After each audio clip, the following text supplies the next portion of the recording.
Hello friends, कालच्या तासाला आपण electronic configuration in period, group and in block हा मुद्दा आपण त्या ठिकाणी संपवलेला आहे.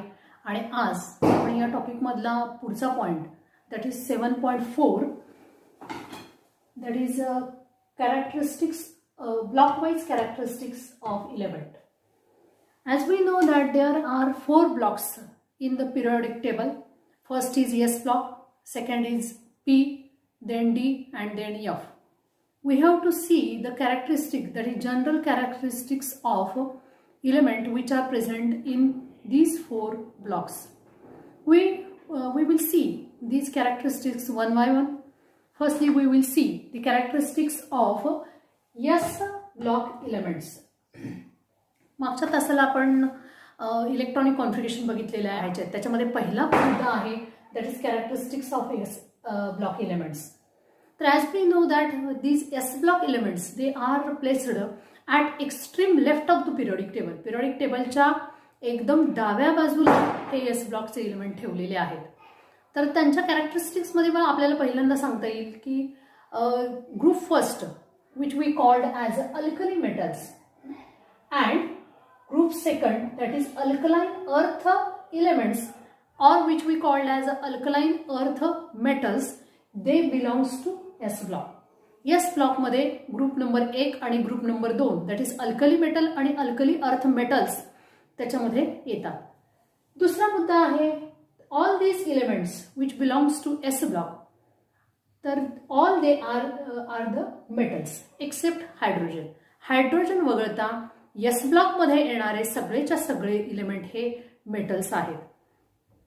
आता तिसरा त्यातला मुद्दा जो आहे, these metals are soft having low melting and boiling point.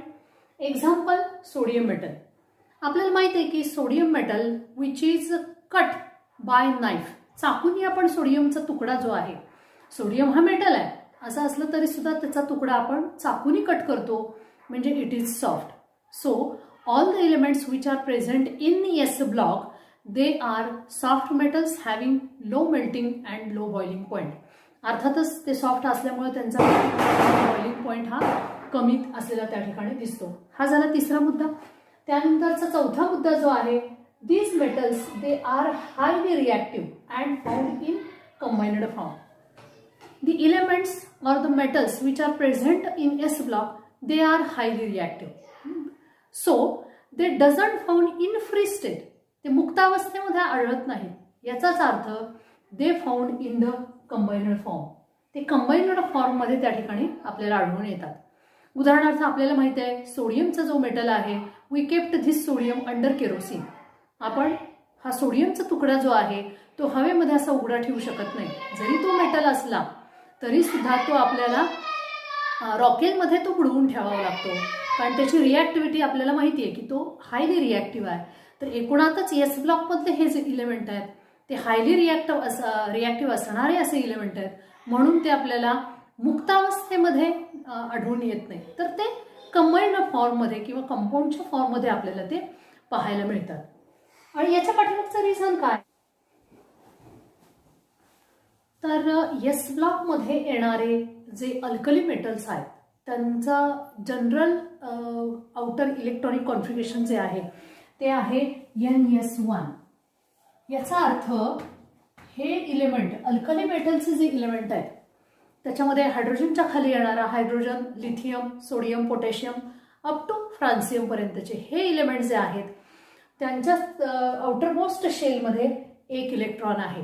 तो जर त्यांनी देऊन टाकला तर they can achieve the nearest Nobel gas electronic configuration.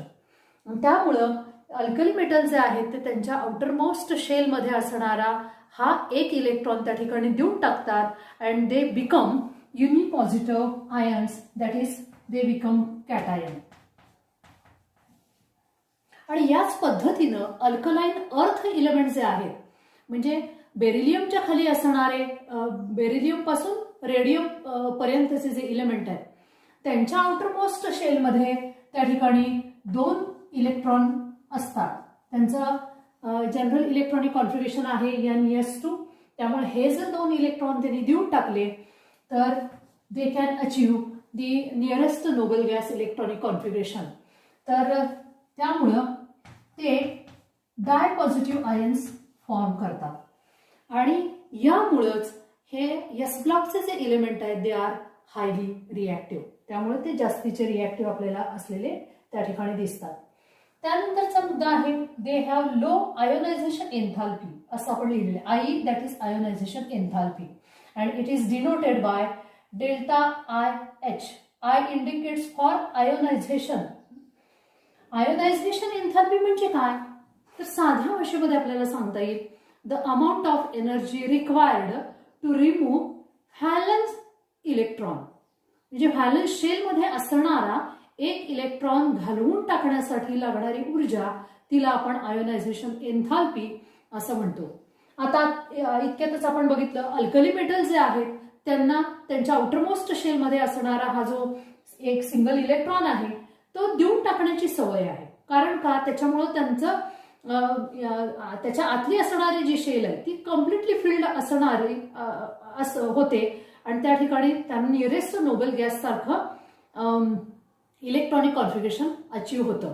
म्हणून जनरली अल्कली मेटल एक इलेक्ट्रॉन सोडून देतात आणि अल्कलाईन अर्थ मेटल जे आहेत ते त्यांच्या आउटरमोस्ट शेलमध्ये असणारे दोन्ही इलेक्ट्रॉन्स त्या ठिकाणी सोडून देत असतात. तर आपण अल्कली मेटलचा जर पहिल्यांदा विचार केला तर त्यांच्या आउटरमोस्ट शेलमध्ये असलेला हा इलेक्ट्रॉन देऊन टाकण्याचीच त्यांची टेंडन्सी आहे आणि तो हा इलेक्ट्रॉन घालवण्यासाठी त्यामुळे अर्थातच आपल्याला कमी ऊर्जा लागते. That means their ionisation enthalpy is low. पण आयोनायझेशन एन्थाल्पी म्हणजेच the amount of energy required to remove outermost shell electron. Outermost शेलमध्ये असणारे इलेक्ट्रॉन घालवण्यासाठी लागणारी ऊर्जा म्हणजे आयोनायझेशन एन्थाल्पी. त्याच्यामुळं आयोनायझेशन एन्थाल्पी ही एस ब्लॉकच्या इलेमेंटच्या बाबतीमध्ये सगळ्यात कमी असलेली त्या ठिकाणी दिसते. And so due to this reason it acts as a reducing agent. त्यामुळं एस ब्लॉकचे जे सगळे इलेमेंट आहेत ते रिड्युसिंग एजंट म्हणून काम करतात. आता रिड्युसिंग एजंट म्हणजे काय, the element which reduces other and itself undergo oxidation. जो दुसऱ्या इलेमेंटचं रिडक्शन करतो आणि स्वतःचं ऑक्सिडेशन घडवून आणतो अशा इलेमेंटला आपण रिड्युसिंग एजंट असं म्हणत असतो. आता इलेक्ट्रॉनच्या भाषेमध्ये आपण रिडक्शन आणि ऑक्सिडेशन पहिल्यांदा समजून घेऊया म्हणजे मग आपल्याला रिड्युसिंग एजंटचा अर्थ कळेल. Reduction means acceptance of electron आणि oxidation means removal of electron. आता या ठिकाणी आपण लिहिलंय एस ब्लॉकचे जे हे इलेमेंट आहेत they acts as a reducing agent. Reducing agent म्हणून काम करतात. याचा अर्थ हे इलेमेंट दुसऱ्यांना रिड्यूस करतात म्हणजे दुसऱ्यांना इलेक्ट्रॉन घ्यायला भाग पडतात आणि स्वतःजवळचे इलेक्ट्रॉन ते देऊन टाकतात. आणि आत्ताच आपण बघितलंय की अल्कली मेटल्सची टेंडन्सी एक इलेक्ट्रॉन देण्याची आहे तर अल्कलाईन अर्थ इलेमेंटची टेंडन्सी 2 इलेक्ट्रॉन देण्याची आहे. म्हणजे ते स्वतःजवळचा इलेक्ट्रॉन देतात म्हणजे स्वतःचं ऑक्सिडेशन करून घेतात त्यावेळेस दुसऱ्याचं रिडक्शन घडवून आणतात म्हणून they acts as a reducing agent. म्हणजे ग्रुपमध्ये जेव्हा आपण डाऊन यायला लागतो तेव्हा ही आयोनायझेशन एन्थाल्पी अजून डिक्रीज होत जाते. याचा अर्थ सगळ्यात शेवटचा जो इलेमेंट आहे त्या अल्कली मेटलमध्ये येणारा त्याच्यातला शेवटचा इलेक्ट्रॉन घालवण्यासाठी आपल्याला सगळ्यात कमी ऊर्जा लागणार आहे. कारण का, तर त्याचा ॲटॉमिक साईज वाढत जातो आणि त्याच्यामुळं न्यूक्लियसचं आउटरमोस्ट किंवा व्हॅलन्स शेलमध्ये असणारा शेवटचा जो इलेक्ट्रॉन आहे त्याच्यावरचं अट्रॅक्शन किंवा आकर्षण कमी असतं.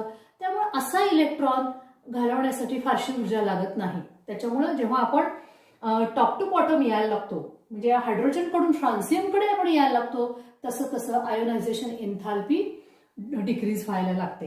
त्यामुळे आपण या ठिकाणी लिहिलेलं आहे ionization enthalpy decreases down the ग्रुपमध्ये ती डिक्रीज व्हायला लागते. त्यानंतरचा पॉइंट आहे there compounds are mainly ionic. तर एस ब्लॉकचे जे इलेमेंट आहेत ते जनरली आयोनिक कंपाऊंड देतात. For example sodium chloride, potassium chloride. आपल्याला माहित आहे सोडियम क्लोराईड म्हणजे मीठ, ते आयोनिक कंपाऊंड आहे कारण मीठ पाण्यामध्ये तुम्ही विरघळवलं तर ते Na+Cl- या स्वरूपामध्ये त्या ठिकाणी डिसोसिएट होतं.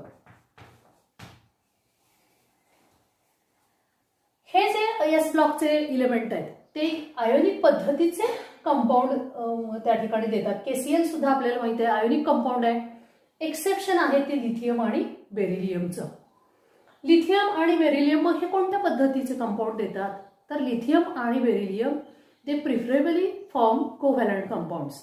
ते कोव्हॅलंट पद्धतीचे कंपाऊंड देतात. फॉर एक्झाम्पल लिथियम क्लोराईड असेल, BeCl2 असेल, बेरिलियम डायक्लोराईड आहे, हे त्या ठिकाणचे असणारे तुमचे कोव्हॅलंट कंपाऊंड आहेत.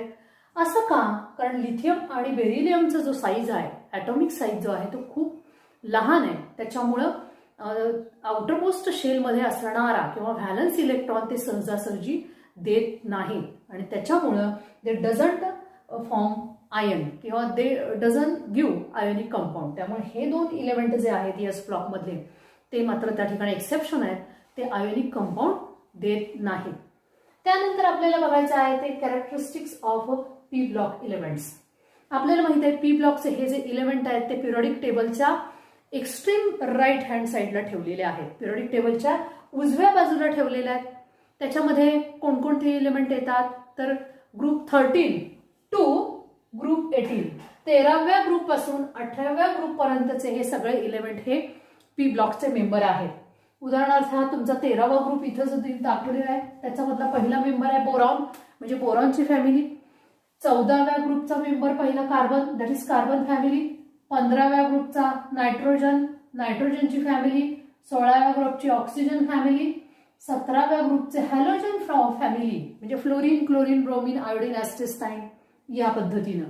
आणि 18वा ग्रुप म्हणजे तुमचे नोबल गॅसेस किंवा त्याला आपण इनर्ट गॅसेस म्हणतो. हे इलेमेंट जे आहेत हे सगळे आपल्या पी ब्लॉकचे मेंबर्स आहेत. आता यामध्ये एस ब्लॉकचे आत्ताचे बघितलेले आणि पी ब्लॉकचे हे element together they are called as S block elements and P block elements together called as main group elements or they are called as representative elements. Representative म्हणजे प्रतिनिधित्व करणारे, त्यांना रिप्रेझेंटेटिव्ह इलेमेंट्स असा शब्द वापरलेला आहे. त्यानंतरचा आहे हा पी ब्लॉकचे जे इलेमेंट आहे दे कंटेन्स. आता आपण बघितलं की एस ब्लॉकमध्ये सगळेच्या सगळे मेटल्स आहेत एक्सेप्ट हायड्रोजन.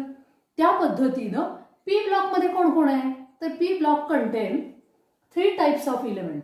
दॅट इज त्याच्यामध्ये मेटल्स आहेत, नॉन मेटल्स अँड मेटलॉइड्स. आता कुठे आहेत हे मेटल, कुठे आहेत नॉन मेटल, कुठे आहेत मेटलॉइड, कुठे आहेत, तर या ठिकाणी आपण पिरियडिक टेबलचा पी ब्लॉक जो आहे तो शॉर्ट मध्ये काढलेला आहे. यामध्ये ही जी झिगझॅग लाईन दिसतीये, या झिगझॅग लाईन वरती असणारा बोरॉन, सिलिकॉन, आर्सेनिक, टेलुरियम, ॲस्टेस्टाईन, हे बॉर्डर लाईन वरती असणारे हे जे इलेमेंट आहेत ते आहेत मेटलॉइड. मेटलॉइड म्हणजे these element shows properties of metals as well as non metals. याच्या खाली असणारे हे सगळे मेटल्स आहेत आणि या इलेमेंटच्या वरच्या बाजूला असणारे हे सगळे नॉन मेटल्स आहेत. आपल्याला माहित आहे तुमचा कार्बन, नायट्रोजन, ऑक्सिजन, हॅलोजन फॅमिलीचे हे सगळे मेंबर आणि नोबल गॅसेस हे सगळे नॉन मेटल आहेत हे आपल्याला माहित आहे.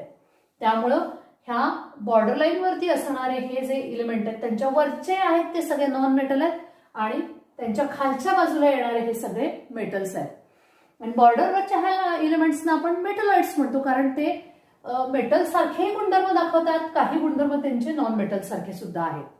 तर अशा पद्धतीनं पी ब्लॉक मध्ये तिन्ही प्रकारचे इलेमेंट आहेत, मेटल, नॉन मेटल आणि मेटलॉइड्स. त्यानंतर या ठिकाणचा असणारा ग्रुप नंबर 18 जो आहे त्याला आपण नोबल गॅसेस किंवा त्याला आपण इनर्ट गॅसेस असं म्हणतो. इनर्ट गॅसेस म्हणजे which show very less reactivity or more proper way we can say that they doesn't show reactivity, they doesn't react with another elements. दुसऱ्या इलेमेंट बरोबर हे तुमचे नोबल गॅसेस जे आहेत ते त्या ठिकाणी रिॲक्शन देत नाहीत आणि they are mono atomic gases आणि त्याच्यामुळे ते मोनो ॲटॉमिक गॅसेस असलेले दिसतात. आपल्याला माहिती आहे helium, neon, argon, krypton, xenon, radon किंवा ऑर्गॅनिसन हे आपण लिहिताना सिम्बॉल He म्हणजे हेलियम लिहिताना He नुसता लिहितो, कधीही आपण He2 किंवा Ne2 असं लिहित नाही कारण हे इलेमेंट त्यांच्या ॲटमशी सुद्धा त्या ठिकाणी बॉन्ड फॉर्म करत नाही. असं का, कारण ते त्यांचा outer electronic configuration, general electronic configuration आपण त्या ठिकाणी लक्षात घेतल्यानंतर आपल्याला ते सांगता येईल. त्यांच्यासाठीचं जनरल इलेक्ट्रॉनिक कॉन्फिगरेशन आहे NS2 NP6. याचा अर्थ या सगळ्या इलेमेंटचं 18व्या ग्रुपच्या इलेमेंटचं या ठिकाणी ऑक्टेट पूर्ण झालेलं आहे. त्यांना त्यामुळं इलेक्ट्रॉन देण्याची, घेण्याची किंवा शेअर करण्याची गरज नाही. म्हणून ते रिॲक्टिव्हिटी दाखवत नाहीत. म्हणून त्यांना आपण इनर्ट गॅसेस, निष्क्रिय मूलद्रव्य असं आपण त्यांना म्हणतो. त्याच्या अलीकडे येणारा ग्रुप नंबर 17 आहे, त्याला आपण हॅलोजन फॅमिली असं म्हणतो. त्याच्यामध्ये फ्लोरीन, क्लोरीन, ब्रोमीन, आयोडीन, ॲस्टेस्टाईन हे इलेमेंट त्याच्यामध्ये येतात. हे इलेमेंट्सना आपण हॅलोजन फॅमिली या नावानं ओळखतो. त्यांचा विचार केला तर रिॲक्टिव्हिटीच्या बाबतीमध्ये तर ते हायली रिॲक्टिव्ह असलेले दिसतात. असं का? कारण त्यांच्या इलेक्ट्रॉनिक कॉन्फिगरेशनचा विचार जर केला तर ते आहे NS2 NP5. हॅलोजन फॅमिलीसाठीचं असणारं जनरल इलेक्ट्रॉनिक कॉन्फिगरेशन आहे NS2 NP5. That is total 7 electrons are present in outermost shell. याचाच अर्थ त्यांचं ऑक्टेट पूर्ण व्हायला फक्त एकच इलेक्ट्रॉन कमी आहे. म्हणून या हॅलोजन फॅमिलीतले जे मेंबर आहेत त्यांना नेहमी इलेक्ट्रॉन घेण्याची आवड आहे. ते इलेक्ट्रॉन घेतात, कधीही इलेक्ट्रॉन देत नाही. त्याच्यामुळं या इलेमेंट्सना, हॅलोजन फॅमिलीतले इलेमेंट जे आहेत ते आपण लिहिताना फ्लोरीननी एक इलेक्ट्रॉन ऍक्सेप्ट केला की इट फॉर्म्स F-, क्लोरीन एक इलेक्ट्रॉन ऍक्सेप्ट केला की it forms Cl-. That means halogen family member they accept electron and form anion. या पद्धतीनं ते anion फॉर्म करतात. आणि ग्रुप त्याच्या अलीकडे असणारा ग्रुप नंबर 16 जो आहे, ज्याला आपण ऑक्सिजनची फॅमिली असं म्हणतो, यालाच आपण चाल्कोजन फॅमिली असं सुद्धा म्हणतो. त्याच्यातले जे इलेमेंट्स आहेत ते आणि हॅलोजन फॅमिलीचे जे मेंबर्स आहेत हे हा रिॲक्टिव्हिटीच्या बाबतीमध्ये इतरांच्या 13व्या 14व्या ग्रुपच्या तुलनेने जास्त रिॲक्टिव्ह आहेत. आणि हे सगळेच्या सगळे नॉन मेटल्स आहेत. म्हणून आपण या ठिकाणी म्हटलेलं आहे halogen family and चाल्कोजन family members they are reactive non metals. Reactive असणारे असे हे नॉन मेटल्स आहेत. कारण इथून सगळे इकडच्या भागात असणारे हे नॉन मेटल्स आहेत हे आपल्याला माहिती आहे. आता त्यानंतरचा हा मुद्दा आहे electron gain enthalpy. It is denoted by delta EgH. Now firstly we see what is mean by electron gain enthalpy. Electron gain enthalpy म्हणजे काय? The amount of energy released when an electron is added in an isolated gaseous atom. एखाद्या isolated gaseous ॲटमच्या outermost शेलमध्ये आपण जेव्हा एखादा electron बाहेरून introduce करतो, add करतो, तेव्हा जी ऊर्जा बाहेर पडते त्याला आपण इलेक्ट्रॉन गेन एन्थाल्पी असं म्हणत असतो.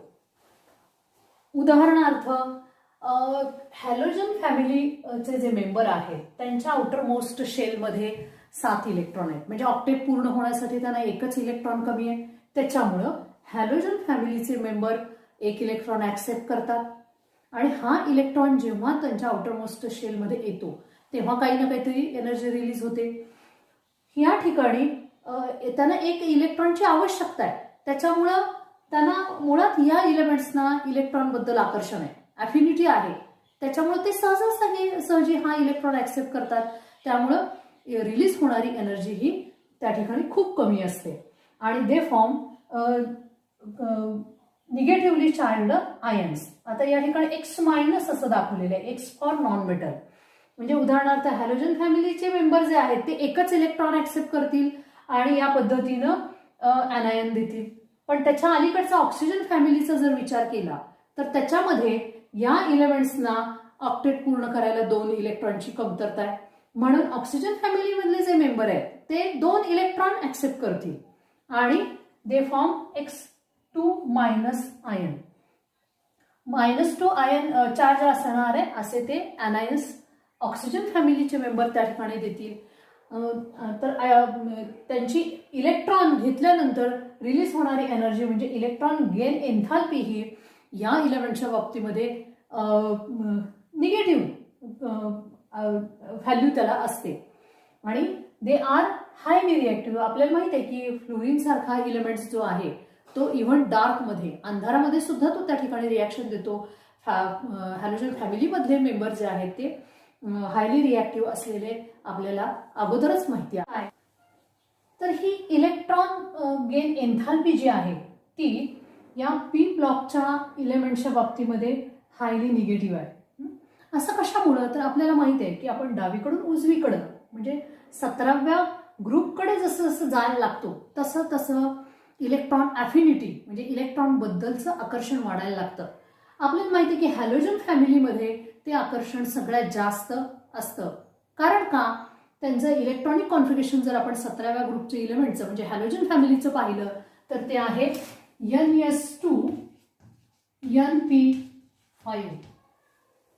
म्हणजे हॅलोजन फॅमिलीमधले जे सगळे इलेमेंट आहेत त्यांच्या आउटरमोस्ट शेलमध्ये 7 इलेक्ट्रॉन प्रेझेंट आहेत. याचा अर्थ ऑक्टेट पूर्ण करण्यासाठी त्यांना एकाच इलेक्ट्रॉनची गरज आहे.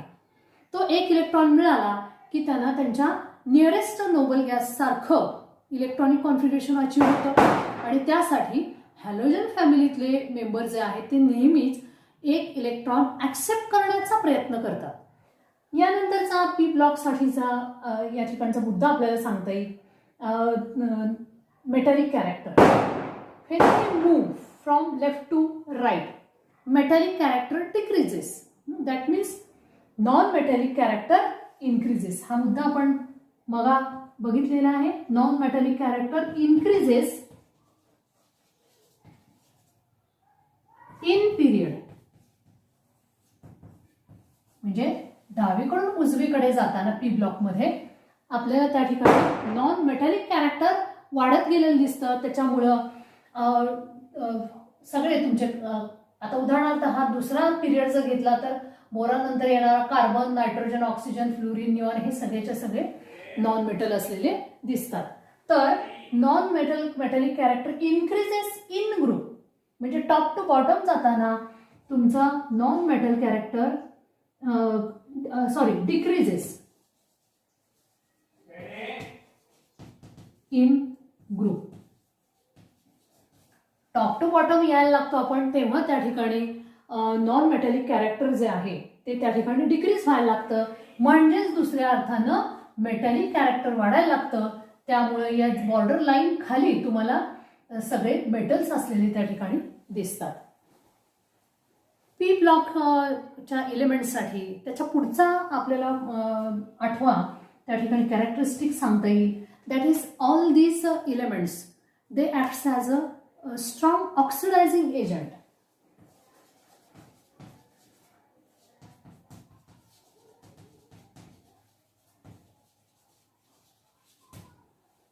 आत्ताच आपण बघितलं की एस ब्लॉकचे जे इलेमेंट आहेत ते रिड्युसिंग एजंट म्हणून काम करतात. कारण का? तर त्यांची टेंडन्सी इलेक्ट्रॉन डोनेट करण्याची आहे. रिड्युसिंग एजंट म्हणजे जो इलेक्ट्रॉन स्वतःजवळचे देतो आणि पुढच्याला ते घ्यायला भाग पडतो त्याला पण रिड्युसिंग एजंट म्हणतो. आता त्याच्या एकदम उलटी कन्सेप्ट आहे. ऑक्सिडायझिंग एजंट म्हणजे काय? जो पुढच्याचं ऑक्सिडेशन करतो आणि त्याच वेळेस स्वतःचं रिडक्शन करतो त्याला आपण ऑक्सिडायझिंग एजंट म्हणतो.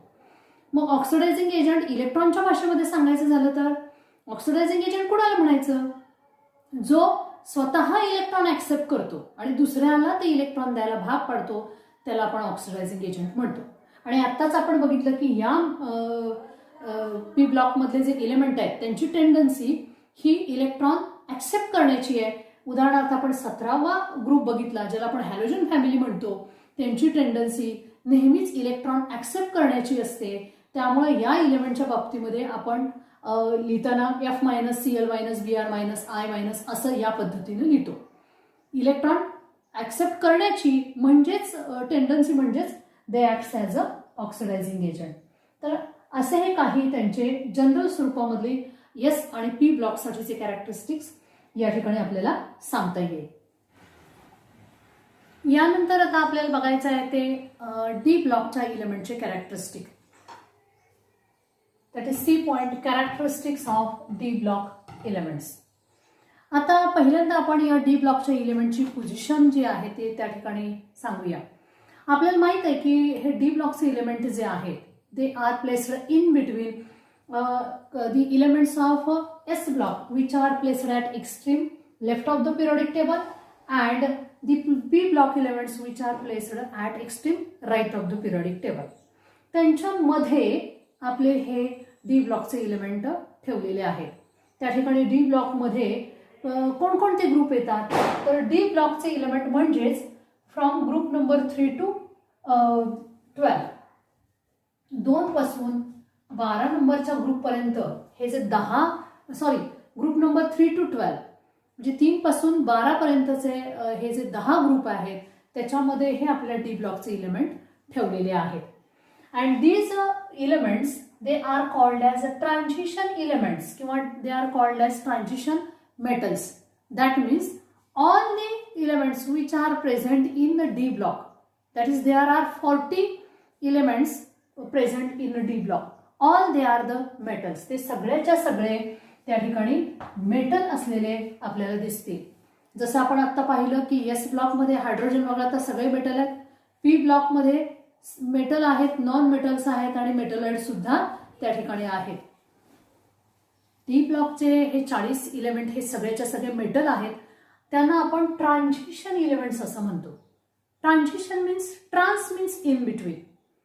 तर हे 40 इलेमेंट कुणाच्या बिटवीन आहेत, कुणाच्या मध्ये आहेत तर एस ब्लॉकचे इलेमेंट जे की हायली रिॲक्टिव्ह आहेत. रिॲक्टिव्ह असणारे एस ब्लॉकचे इलेमेंट आणि पी ब्लॉक मधला ग्रुप नंबर 13 आणि 14 13व्या आणि 14व्या ग्रुपचे जे इलेमेंट आहेत ते लेस रिॲक्टिव्ह असणारे इलेमेंट आहेत. त्यांच्यामध्ये हे डी ब्लॉकचे इलेमेंट ठेवलेले आहेत म्हणून त्याला आपण ट्रान्झिशन इलेमेंट असं म्हणतो.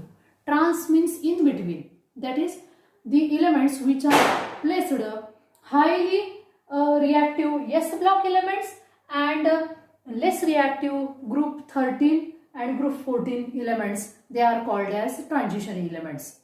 That means these elements they are the bridging elements. तर या डी ब्लॉकचे जे 40 इलेमेंट आहेत त्यांचं वैशिष्ट्य काय आहे तर सगळ्यात महत्त्वाचं इम्पॉर्टंट असणारं असं वैशिष्ट्य म्हणजे they have partially filled D orbital. त्यांची डी ऑर्बिटल ही पार्शियली फिल्ड आहे म्हणजे अर्धवट भरलेली आहे. फॉर एक्झाम्पल आपल्याला माहित आहे की ट्रान्झिशन इलेमेंट्स कुठल्या पिरियड पासून सुरू होतात तर पिरियडिक टेबलमध्ये जर तुम्ही बघितलं तर चौथ्या पिरियडमध्ये ट्रान्झिशन इलेमेंट सुरू होतात. कुठून तर 21 स्कॅन्डियम टू 30 झिंक. आपल्याला माहित आहे की चौथ्या पिरियडमध्ये ॲटॉमिक नंबर 21 असणारा स्कॅन्डियम पासून झिंक पर्यंतचे हे जे इलेमेंट आहेत 10 इलेमेंट आहेत. 21 स्कॅन्डियम पासून 30 झिंक पर्यंतचे हे 10 इलेमेंट त्यांना आपण फर्स्ट ट्रान्झिशन सिरीजचे इलेमेंट म्हणतो. त्याच्या खाली येणारे 5व्या पिरियडमध्ये इट्रियम पासून पुढे येणारे कॅडमियम पर्यंतचे ते 10 इलेमेंट त्यांना आपण सेकंड ट्रान्झिशन इलेमेंट म्हणतो. त्यानंतरचे येणारे 6व्या पिरियडमधले थर्ड ट्रान्झिशन इलेमेंट आणि 7व्या पिरियडमध्ये येणारे फोर्थ ट्रान्झिशन इलेमेंट. अशा पद्धतीने 10 10 10 10 असे हे 40 इलेमेंट आहेत. या सगळ्यांच्या बाबतीमध्ये आउटरमोस्ट पासून एक घर आत असणारी म्हणजे पेनल्टिमेंट जी शेल आहे म्हणजे शेवटून एक घर आत असणारी जी मेन शेल आहे तिच्या डी सबशेलमध्ये शेवटचा इलेक्ट्रॉन येतो.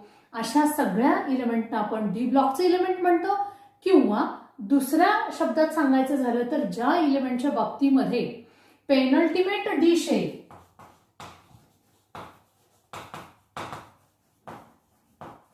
पेनल्टिमेट म्हणजे n-1 डी सबशेल जी आहे ती जर पार्शियली म्हणजे अर्धवट भरलेली असेल तर अशा सगळ्या इलेमेंटना आपण डी ब्लॉकचे इलेमेंट म्हणणार आहोत. उदाहरणार्थ आपण हा स्कॅन्डियम घेऊया. तर 21 स्कॅन्डियम त्याचं जर आउटर जनरल इलेक्ट्रॉनिक कॉन्फिगरेशन आपण द्यायचं म्हणलं तर त्याला नियरेस्ट असणारा नोबल गॅस आहे आपला ॲटॉमिक नंबर 18 असणारा आर्गॉन. तर त्या ठिकाणी आपला हा चौथा पिरियडचा मेंबर आहे म्हणून 4s भरायला सुरू होणार आहे 4s2 आणि त्याच्यानंतर 3D बनणार आहे. त्याच्यामुळे स्कॅन्डियमचा electronic outer general electronic configuration झालं आर्गॉनची कोअर 4s2 3d1.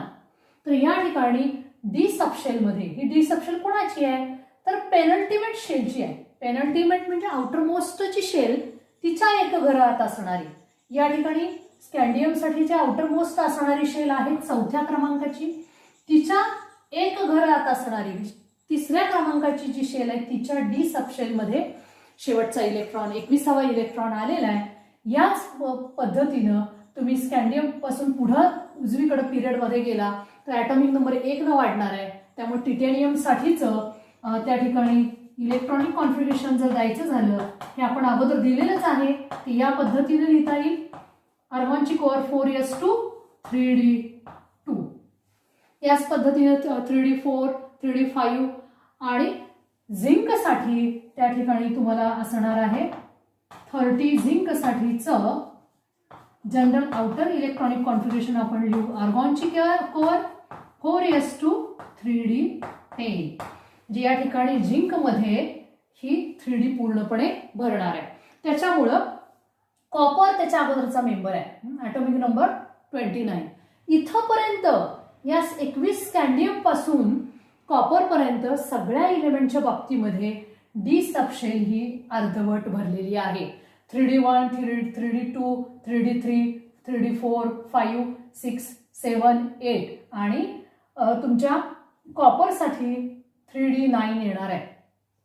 याच पद्धतीनं सगळ्याच ट्रान्झिशन सिरीज इलेमेंटसाठी जर तुम्ही इलेक्ट्रॉनिक कॉन्फिगरेशन दिलं तर त्यांची डी सबशेल जी की पेनल्टिमेट आहे n-1 डी सबशेल ही पार्शियली फिल्ड असलेली दिसते. म्हणून अशा ह्या सगळ्या इलेमेंटना आपण डी ब्लॉकचे इलेमेंट म्हणतो. आता ह्या पार्शियली फिल्ड डी ऑर्बिटलमुळं हे इलेमेंट विशिष्ट प्रकारचे कॅरेक्टरिस्टिक्स दाखवतात. इतर इलेमेंटपेक्षा वेगळ्या पद्धतीचे आणि महत्त्वाचे कॅरेक्टरिस्टिक हे डी ब्लॉकचे इलेमेंट दाखवतात. तर ते कॅरेक्टरिस्टिक कोणकोणती आहेत तर त्याच्यामध्ये आपल्याला सांगता येईल due to partially filled D subshell these element show variable oxidation state. Variable म्हणजे एकापेक्षा जास्तीच्या ऑक्सिडेशन स्टेट हे डी ब्लॉकचे इलेमेंट्स दाखवतात. जसं की आपल्याला माहित आहे एस ब्लॉकमध्ये पहिला ग्रुप जो आहे ज्याला आपण अल्कली मेटल म्हणतो they show single oxidation state that is +1.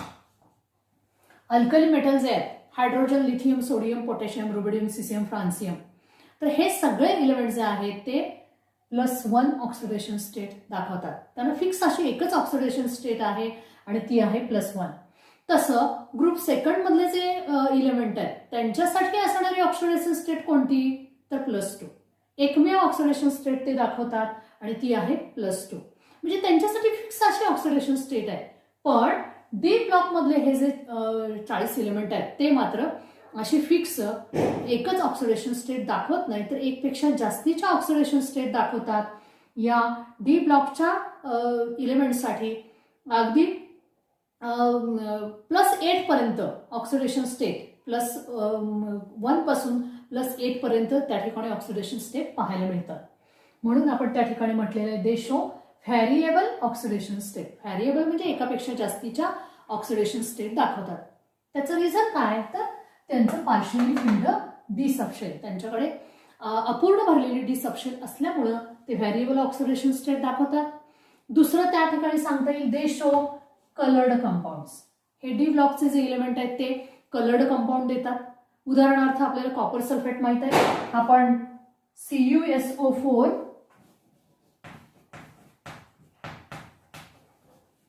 5H2O असं लिहितो. कॉपर सल्फेट हा निळा रंग आहे आपल्याला माहिती आहे. तर कॉपर हा आपल्या फर्स्ट ट्रान्झिशन सिरीजचा इलेमेंट आहे. झिंकच्या अगोदर कॉपर येतो 29 कॉपर. तर हा आपल्याला त्या ठिकाणी निळ्या रंगाचा कंपाऊंड असलेलं दिसतं. तसं बघा आपल्या एस ब्लॉक मधले किंवा पी ब्लॉक मधले इलेमेंट जे आहेत ते कलरलेस आहेत. उदाहरणार्थ पहिल्या ग्रुप मधला सोडियम क्लोराईड घ्या, मीठ घ्या, KCl घ्या, याला कलर नाही. पण डी ब्लॉक मधले जे मेंबर आहेत उदाहरणार्थ कॉपर सल्फेट आपण आपल्याला माहितीतलं उदाहरण आहे त्याला निळा रंग असलेला दिसतो. तर हा कशामुळं तर त्यांची इनकम्प्लीट असणारी डी सबशेल जी आहे तिच्यामुळं तुम्हाला या डी ब्लॉकच्या इलेमेंट्सना कलर असलेला पाहायला मिळतो. त्यानंतरचा पुढचा त्यातला कॅरेक्टर जे आहे ते show paramagnetism. Due to presence of unpaired electron in their D subshell. त्यांची डी सबशेल अर्धवट भरलेली आहे, याचाच अर्थ डी सबशेलमध्ये अनपेअर्ड इलेक्ट्रॉन प्रेझेंट आहेत, म्हणून हे डी ब्लॉकचे इलेमेंट पॅरामॅग्नेटिक असतात किंवा दे शो पॅरामॅग्नेटिझम. त्यानंतरचा महत्वाचा मुद्दा आहे these elements that is D block elements they R used as a catalyst. Generally आपण कॅटलिस्ट म्हणून जे इलेमेंट वापरतो किंवा जे मेटल वापरतो ते डी ब्लॉकचेच आहे. उदाहरणार्थ आपल्याला सांगता येईल प्लॅटिनम आपल्याला माहिती आहे, निकेल माहिती आहे, पॅलेडियम माहिती आहे, कोबाल्ट बऱ्याच ऑर्गॅनिक कंपाऊंड रिॲक्शन्समध्ये आपण कॅटलिस्ट म्हणून वापरतो, व्हॅनेडियम आहे. तर हे जे कॅटलिस्ट आहेत हे सगळे मेटल जे आहेत दे बिलॉंग्स टू डी ब्लॉक. ते डी ब्लॉकचे मेंबर आहेत आणि म्हणून हे डी ब्लॉकचे इलेमेंट जे आहेत ते कॅटलिस्ट म्हणून वापरले जातात. आणि त्याला रिझन आहे, या चारी त्यांच्या कॅरेक्टरिस्टिक्ससाठीचं रिझन जे आहे ते आहे त्यांचं पार्शियली फिल्ड डी सबशेल. आता अशा पद्धतीनं हे काही कॅरेक्टरिस्टिक्स आपल्याला या ठिकाणी डी ब्लॉकचे सांगता येईल. त्याच्यामध्ये एक मुद्दा मग आपल्याला याच्यावरून महत्वाचा असणारा सांगता येईल की याच्यामध्ये आता या झिंकसाठी जर तुम्ही इलेक्ट्रॉनिक कॉन्फिगरेशन आउटर बघितलं तर त्याची आउटर मोस्ट शेल ही कंप्लीट भरलेली आहे. मग आता ह्या झिंकला आपल्याला डी ब्लॉकचा इलेमेंट म्हणता येईल का? कारण आताच आपण म्हटलं की ज्या इलेमेंटच्या बाबतीमध्ये partially field n-1 D subshell असेल अशा इलेमेंटना आपण डी ब्लॉकचे इलेमेंट म्हणतो. मग झिंकच्या बाबतीत काय म्हणता येईल आपल्याला? कारण झिंकच्या बाबतीत तर outermost shell n-1 D subshell जी आहे ती कंप्लीट भरली आहे, तिच्याकडे 3D10 आहे. आता या झिंक खालीच पुढच्या तुमच्या 5व्या पिरियडमध्ये येणारा जो आहे तो आहे कॅडमियम, त्याच्याच खाली येणारा मर्क्युरी. यांच्यासाठीचं इलेक्ट्रॉनिक कॉन्फिगरेशन जर आपण बघितलं तर ते त्या ठिकाणी आपल्याला या पद्धतीनं सांगता येईल. कॅडमियमचा ॲटॉमिक नंबर आहे 48 आणि मर्क्युरीचा 80. कॅडमियमसाठीचं आउटर जनरल इलेक्ट्रॉनिक कॉन्फिगरेशन आता याच्यावरून लिहिता येईल आपल्याला. या ठिकाणी आपण ते लिहूया. कॅडमियमसाठी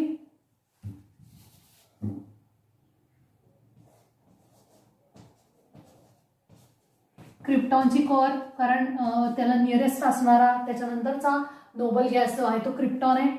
तो 5व्या पिरियडचा मेंबर आहे, त्यामुळे 5s2 4d10 हे असणार आहे कॅडमियमसाठीचं जनरल आउटर इलेक्ट्रॉनिक कॉन्फिगरेशन. क्रिप्टॉनची कोअर 5s2 4d10.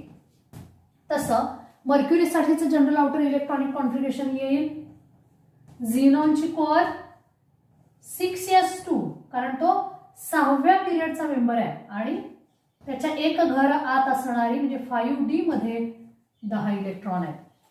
आता हे सगळं जर तुम्ही बघितलं या झिंक, कॅडमियम आणि मर्क्युरीसाठी जर आउटर जनरल इलेक्ट्रॉनिक कॉन्फिगरेशन बघितलं तर तुम्हाला त्या ठिकाणी डी सबशेलमध्ये 10 इलेक्ट्रॉन असलेले दिसतात. म्हणजे बघा झिंकसाठी 3d10 आहे, कॅडमियमसाठी 4d10, मर्क्युरीसाठी 5d10 आलं. म्हणजे यांची पेनल्टिमेट असणारी डी सबशेल जी आहे ती कम्प्लिटली फिल्ड आहे. म्हणून या इलेमेंटला झिंक, कॅडमियम आणि मर्क्युरी या 3 इलेमेंटना आपण आपल्या डेफिनेशननुसार ट्रान्झिशन सिरीज इलेमेंट किंवा डी ब्लॉकचे इलेमेंट म्हणू शकत नाही. मग ह्याला म्हणायचं काय? They are not a true transition, खरेखुरे ट्रान्झिशन इलेमेंट नाही. पण ट्रान्झिशन सिरीज इलेमेंटची आपण डेफिनेशन काय केलेली आहे की ज्यांची पेनल्टिमेट डी सबशेल ही अर्धवट भरलेली आहे त्यांना आपण ट्रान्झिशन सिरीज इलेमेंट किंवा डी ब्लॉकचे इलेमेंट म्हणतो. मग यांना आपण ट्रू ट्रान्झिशन म्हणू शकत नाही किंवा त्याला आपण सिडो ट्रान्झिशन म्हणू, आभासी भासवणारे असे हे ट्रान्झिशन सिरीज आहेत. दे are not true transition elements. हे 3 इलेमेंट जे आहेत ते दे आर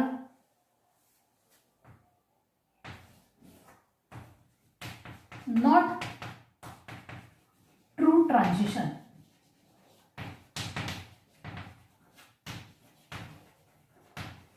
ते खरेखुरे ट्रान्झिशन इलेमेंट नाही. तर अशा पद्धतीनं आपल्याला या डी ब्लॉकच्या इलेमेंट्सचे काही कॅरेक्टरिस्टिक्स, जनरल कॅरेक्टरिस्टिक्स आपल्याला या ठिकाणी आपण या ठिकाणी बघितलेली आहेत. यानंतर आपल्याला बघायचं आहे ते एफ ब्लॉकमध्ये येणारे जे इलेमेंट आहेत त्यांचे characteristics of F block element. आता पहिल्यांदा आपल्याला या एफ ब्लॉकच्या इलेमेंटची पोझिशन सांगायची. आपल्याला ती माहिती आहे की हे एफ ब्लॉकचे जे इलेमेंट आहेत ते are placed at the bottom of the periodic table. Periodic टेबलच्या खाली ज्या 2 रांगा आहेत त्याच्यामध्ये हे एफ ब्लॉकचे इलेमेंट ठेवलेले आहेत. तर हे इलेमेंट कोणते आहेत? एफ ब्लॉकचे इलेमेंट म्हणजे कोणते? तर लॅन्थनाइड सिरीज इलेमेंट आणि ॲक्टिनाइड सिरीज इलेमेंट. लॅन्थनाइड सिरीजचे इलेमेंट त्यांना आपण लॅन्थनाइड सिरीजचे का म्हणतो? कारण 57 लॅन्थनम नंतर येणारे हे जे 14 इलेमेंट आहेत, म्हणजे 58 सिरियम ते 71 लुटेशियम, तर हे जे 14 इलेमेंट आहेत they follow lanthanum. So they are called as lanthanide series element. तर हे लॅन्थनाइड सिरीजचे जे 14 इलेमेंट आहेत ते आपल्या पिरियडिक टेबलमध्ये ग्रुप नंबर 3 आणि पिरियड नंबर 6 चे हे मेंबर आहेत. तिसऱ्या ग्रुपमध्ये आणि 6व्या पिरियडमध्ये लॅन्थनम नंतर येणारे हे 58 सिरियम टू 71 लुटेशियम हे 14 इलेमेंट त्यांना आपण लॅन्थनम सिरीजचे इलेमेंट किंवा त्यांना 4F सिरीज इलेमेंट असं म्हटलं जातं. 4F सिरीजचे इलेमेंट का म्हणायचं? कारण त्यांचं जर जनरल आउटर इलेक्ट्रॉनिक कॉन्फिगरेशन तुम्ही पाहिलं तर या 14 इलेमेंटच्या बाबतीमध्ये शेवटचा इलेक्ट्रॉन हा 4F सबशेलमध्ये येतो. म्हणून या 14 इलेमेंट्सना आपण लॅन्थनाइड सिरीजचे इलेमेंट म्हणतो किंवा 4F सिरीज इलेमेंट असं सुद्धा म्हणतो. या लॅन्थनाइड सिरीज इलेमेंटनाच दुसरं जे नाव आहे ते आहे रेअर अर्थ इलेमेंट्स. त्यांनाच आपण रेअर अर्थ इलेमेंट असं सुद्धा म्हणतो. त्यांना रेअर अर्थ का म्हणायचं? ते रेअर दुर्मिळ आहेत का? नाही, तसा त्याचा अर्थ नाही. आपण इन डिटेलमध्ये एफ ब्लॉकचे जे इलेमेंट आहेत ते शिकताना आपण त्या ठिकाणी ते पाहणार आहोत. तुर्तास एवढंच लक्षात ठेवायचं, लॅन्थनाइड सिरीजच्या इलेमेंटना आपण रेअर अर्थ इलेमेंट असं सुद्धा म्हणतो. त्याच्या खाली येणारी जी सिरीज आहे त्यांना आपण ॲक्टिनाइड सिरीज इलेमेंट म्हणतो. ॲक्टिनाइड सिरीज कोणाला म्हणायचं? दी इलेमेंट्स विच फॉलो ॲक्टिनियम. त्या ठिकाणी 89 ॲक्टिनियम जो आहे त्याला फॉलो करणारे 90 थोरियम पासून 103 लॉरेन्सियम जो इलेमेंट आहे, ह्या 14 इलेमेंट्सना आपण त्या ठिकाणी ॲक्टिनाइड सिरीजचे इलेमेंट असं म्हणतो. यांची पोझिशन काय आहे? तर हे ॲक्टिनाइड सिरीजचे जे 14 इलेमेंट आहेत ते आपल्या पिरियडिक टेबलमध्ये ग्रुप नंबर 3 मध्ये आणि पिरियड नंबर 7चे हे इलेमेंट आहेत. त्यांनाच आपण 5F सिरीज इलेमेंट असं सुद्धा म्हणतो.